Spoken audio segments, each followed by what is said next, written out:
puasa. Yang pertama hakikatnya adalah menahan daripada makan, minum, kemudian memenuhi syahwat dari mulai fajar hingga terbenamnya matahari. Kemudian yang kedua daripada hakikat puasa adalah menahan daripada berhubungan antara suami istri yang membatalkan puasa, baik hubungan tersebut mengeluarkan mani ataupun tidak, baik itu digubul ataupun di walau bahimah.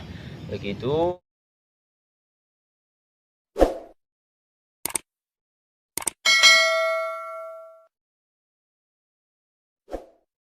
Assalamualaikum warahmatullahi wabarakatuh. Alhamdulillah wassalatu wassalamu ala sayyidi Rasulillah Muhammad ibn Abdullah wa ala alihi wa sahbihi wa man walah. Amma ba'd. Saudaraku yang dirahmati Allah Subhanahu wa taala, dalam pembahasan kali ini kita akan melanjutkan daripada sebelumnya, yaitu tentang hakikat daripada puasa. Sebagaimana kita ketahui sebelumnya bahwa puasa itu merupakan al-imsak anil akli wasyurbi wasyahwah minal fajri ila ghurubis syams. Menahan diri atau membentengi diri atau meninggalkan dari makan, minum, memenuhi syahwat dari mulai fajar hingga terbenamnya matahari. Sehingga seorang yang puasa as-shaim diwajibkan dari mulai saat itu hingga saat yang telah ditentukan harus menahan daripada segala hal apapun itu bentuknya agar tidak masuk ke jauf. Ke jauf artinya jauf adalah kepala, dada, dan mulut. Jangan sampai sesuatu apapun masuk ke situ melalui manfat maftuh atau munfatih, melalui lubang yang memang sudah ada atau lubang yang memang dibuat. Maksudnya apa? Lubang yang memang sudah ada melalui telinga, melalui mulut, melalui hidung, itu lubang yang sudah ada. Atau munfatih, munfatih itu belum ada. Dalam hal ini nanti akan kita bahas bagaimana suntik. Suntik itu nggak ada lubang sebenarnya, cuman disuntik dengan jarum al-ibrah, kemudian di situ menjadi lubang dan dimasukkan cairan ataupun obat yang nanti suntik tersebut kemana jalan dan mengalirnya itu menjadi sebuah daripada hukum ketentuan tersendiri.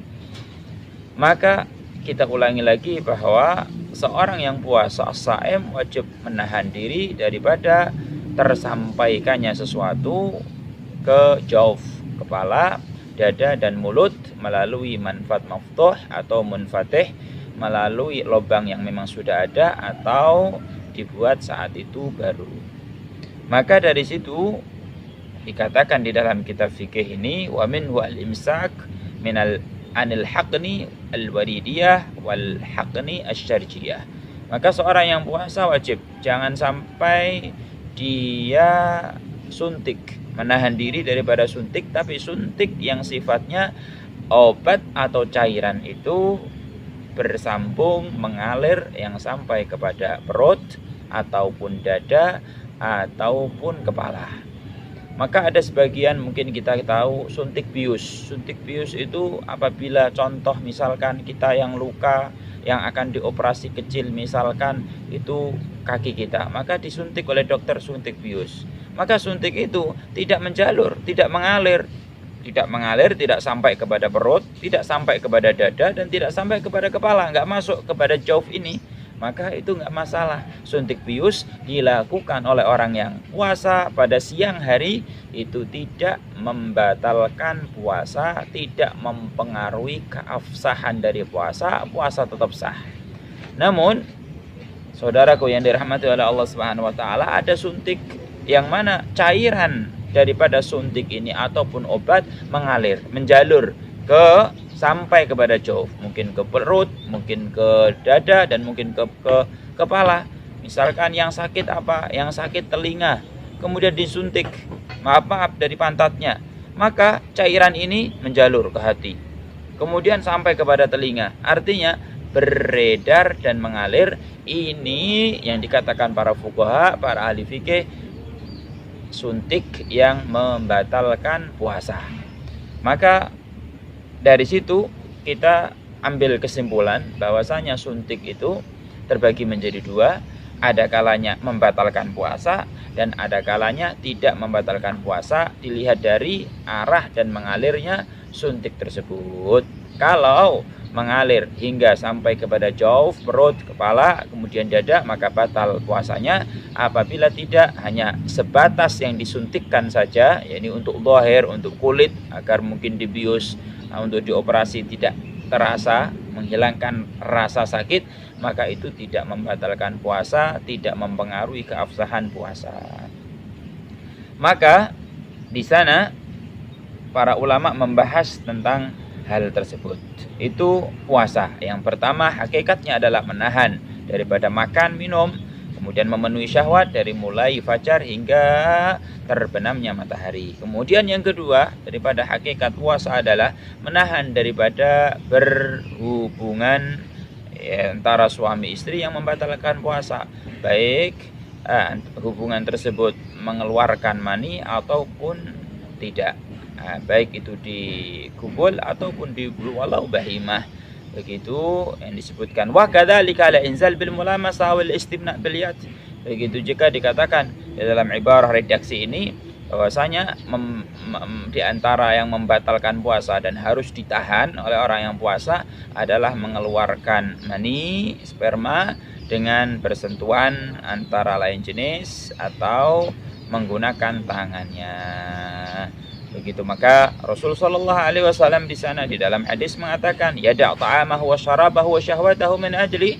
Orang yang puasa itu ya harus meninggalkan makannya, meninggalkan minum, dan wa syahwatahu, syahwat, berhubungan intim antara suami istri harus ditinggalkan. Itu semuanya kata Allah Subhanahu wa taala dalam hadis qudsi, min ajli, karena aku, karena semata-mata kita puasa, dan puasa ini hanya untuk Allah. Makanya di dalam hadis qudsi yang lain Allah Subhanahu wa taala mengatakan, as-shaumu li wa ana ajzi bihi. Puasa ini untukku dan saya akan membalas khusus atas ganjaran daripada puasa tersebut.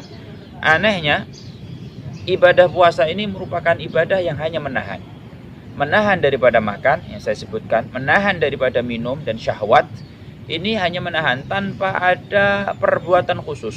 Seperti di dalam sholat. Kalau sholat ada takbir Allahu Akbar, kemudian ruku, baca Fatihah, ada bacaan tertentu, ada pekerjaan yang harus dikerjakan. Namun puasa tidak hanya diam. Diam tersebut meninggalkan makan, minum, dan syahwat. Maka orang yang puasa itu tidak kelihatan. Tidak kelihatan sebagaimana orang yang sholat, tidak kelihatan sebagaimana orang yang sedekah, tidak kelihatan sebagaimana orang yang zakat. Zakat memberi zakat, sholat ada bentuk fisiknya, pergerakannya. Kemudian bersedekah apalagi, orang dipamer-pamerin. Tapi kalau dalam puasa tidak, diam. Sehingga orang yang puasa sama yang tidak puasa, kalau dalam keadaan zahir, nggak ada bedanya. Maka dari itu puasa ini memiliki nilai lebih daripada ihsan. Kita hanya menyembah kepada Allah. Tingkatan ihsan yang pertama adalah beribadah, menghamba kepada Allah seakan-akan melihat Allah. Itu para anbiya, itu para rasul, orang-orang siddiq. Kalau nggak sampai kepada darajah ataupun maqam kedudukan semacam itu, maka di bawahnya yaitu beribadah, menghamba kepada Allah seakan-akan diawasi dan dilihat oleh Allah. Kalau melihat Allah nggak bisa, maka sudah pasti orang itu harus merasa dan meyakini kalau Allah senantiasa mengawasi dan melihat kita. Dalam ibadah Allah melihat kita, sehingga kita tidak terlalu lupa kepada Allah Subhanahu wa taala. Maka orang yang puasa itu tidak ada bedanya sama orang yang tidak puasa. Maka dari itu, daripada dorongan atau pondasi daripada puasa itu adalah hanya karena takut sama Allah. Orang di kamar sendiri, tidak ada yang tahu, ada makanan, ada minuman, dia sedang lapar, dia sedang haus. kemudian nggak ada orang yang melihat. Kalaupun dia itu makan makanan tersebut, minuman dia minum, dihabisin, ya kan, untuk menghilangkan rasa haus dan laparnya, nggak ada orang yang tahu. Selepas itu dia keluar, tidak ada orang yang tahu. Tapi orang yang puasa, dia nggak mau, dia menahan diri daripada makan dan minuman ataupun syahwat nanti. Kenapa? Oh, saya sedang puasa. Kenapa? Saya sedang puasa, dan puasa ini maka dia nyambung kepada Allah Subhanahu wa taala.